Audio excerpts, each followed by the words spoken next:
आप देख रहे हैं सत्यहिंदी.com।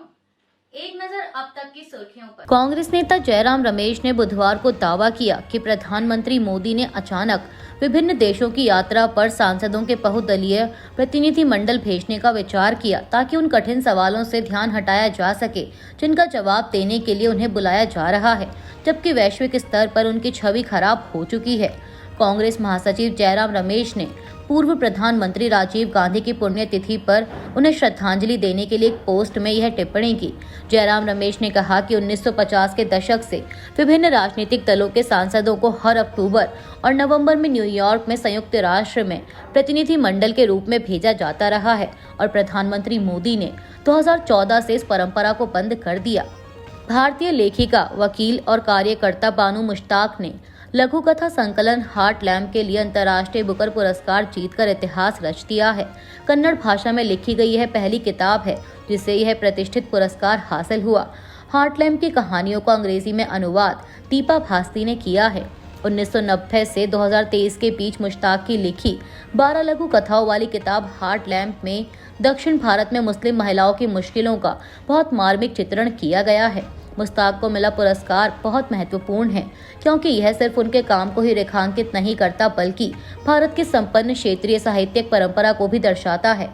पीटीआई की एक रिपोर्ट के मुताबिक मुश्ताक ने कहा कि यह पुस्तक इस विश्वास से पैदा हुई है कि कोई भी कहानी कभी छोटी नहीं होती, कि मानव अनुभव के ताने बाने में हर धागा पूरे का वजन रखता है। उन्होंने कहा कि ऐसी दुनिया में जो अक्सर हमें विभाजित करने की कोशिश करती है, साहित्य एक खोई हुई पवित्र जगह है जहां हम एक दूसरे के मन में रह सकते हैं, भले ही कुछ पन्नों के लिए ही क्यों ना हो।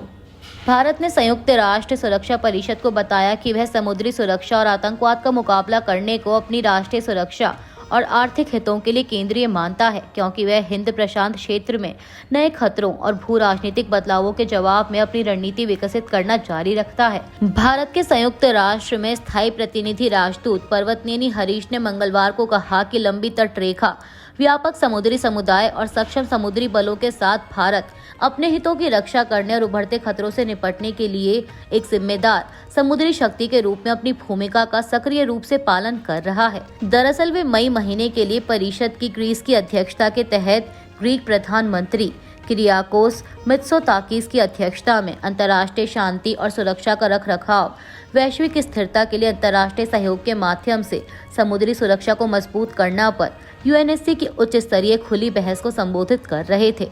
अमेरिका की संघीय अदालत के एक जज ने प्रवासी नागरिकों को दक्षिण सूडान भेजने पर ट्रंप प्रशासन पर अवमानना की चेतावनी दी है।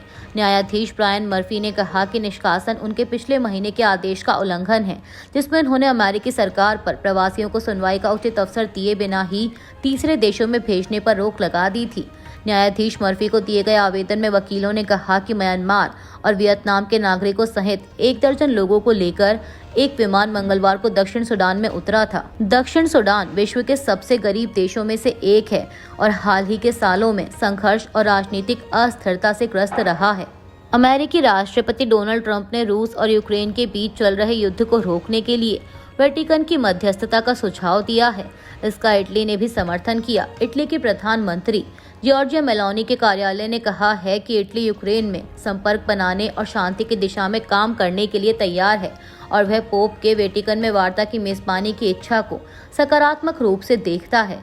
हालांकि इस बात पर अभी सहमति नहीं बन पाई है। मीडिया रिपोर्ट्स के मुताबिक पोप लियो ने पिछले हफ्ते कहा था कि वेटिकन हर समय दोनों देशों को एक साथ लाने के लिए तैयार है और वह शांति स्थापित करने के लिए हर संभव प्रयास करेगा। लेकिन वेटिकन का कहना है कि ट्रंप ने मध्यस्थता का जो सुझाव दिया था वह फिलहाल एक विकल्प और आशा है। Digital news platform news laundry की 9 महिला कर्मचारियों ने स्तंभकार अभिजीत अय्यर मित्रा के खिलाफ दिल्ली हाईकोर्ट में मानहानि का मुकदमा किया है। इन महिलाओं का आरोप है कि अभिजीत अय्यर मित्रा ने सोशल मीडिया प्लेटफॉर्म एक्स पर उनके खिलाफ आपत्तिजनक और अपमानजनक पोस्ट किए जो कि यौन दुर्व्यवहार की श्रेणी में आते हैं। लाइव लॉ के मुताबिक इस मानहानि के मुकदमे में मित्रा से सार्वजनिक माफी मांगने के साथ 2 करोड़ रुपए हर्जाने और मुआवजे की मांग की गई है।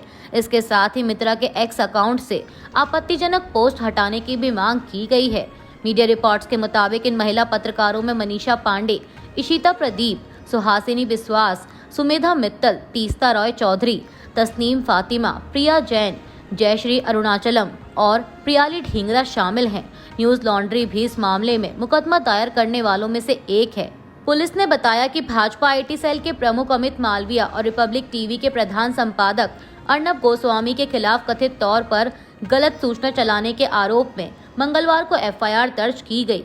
PTI की एक रिपोर्ट के मुताबिक उन्होंने बताया कि भारतीय युवा कांग्रेस के कानूनी प्रकोष्ठ के प्रमुख श्रीकांत स्वरूप BN की शिकायत पर हाई ग्राउंड्स पुलिस स्टेशन में भारतीय न्याय संहिता की धारा 192 दंगा भड़काने के इरादे से जानबूझकर उकसाना और 352 यानी शांति भंग करने के इरादे से जानबूझकर अपमान करना के तहत मामला दर्ज किया गया। हांगकांग और सिंगापुर के बाद अब भारत में भी कोरोना वायरस ने पैर पसारने शुरू कर दिए हैं। इन मामलों में तेजी से बढ़ोतरी देखी जा रही है, जिससे चिंता बढ़ती जा रही है। देश में कोविड-19 के बढ़ते मामलों को लेकर समाजवादी पार्टी प्रमुख अखिलेश यादव ने सरकार को समय रहते उचित कदम उठाने के लिए सतर्क किया है।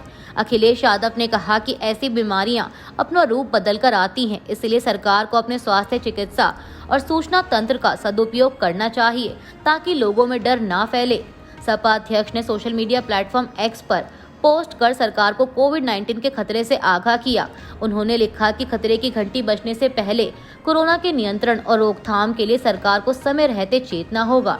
पिछली बार की तरह की लापरवाही और बदइंतजामी की चूक फिर से ना दोहराई जाए। बीजेपी की चूक हमेशा लोगों के लिए जानलेवा साबित होती है। अब तो कोरोना का वो टीका भी नाकाम साबित हो चुका है, जिसके सर्टिफिकेट बढ़ चढ़कर बांटे गए थे। इसलिए इस बार सजगता की और भी अधिक जरूरत है।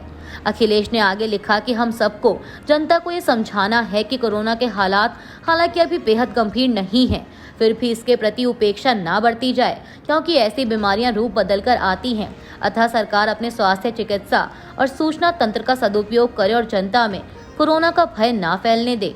अमेरिका के राष्ट्रपति डोनाल्ड ट्रंप ने कहा है कि अमेरिका ने भविष्य के golden dome missile defence system के लिए एक डिजाइन चुन लिया है।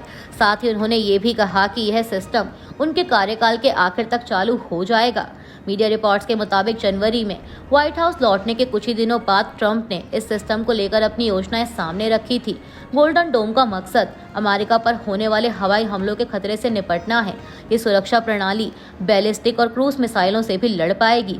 इस सिस्टम के लिए $25 अरब का बजट रखा गया है, लेकिन सरकार का अनुमान है कि आने वाले दशकों में इस सिस्टम पर इससे कहीं ज्यादा खर्च हो सकता है। वहीं अधिकारियों ने चेतावनी दी है कि अब मौजूदा डिफेंस सिस्टम संभावित दुश्मनों के हथियारों से लड़ने में सक्षम नहीं है।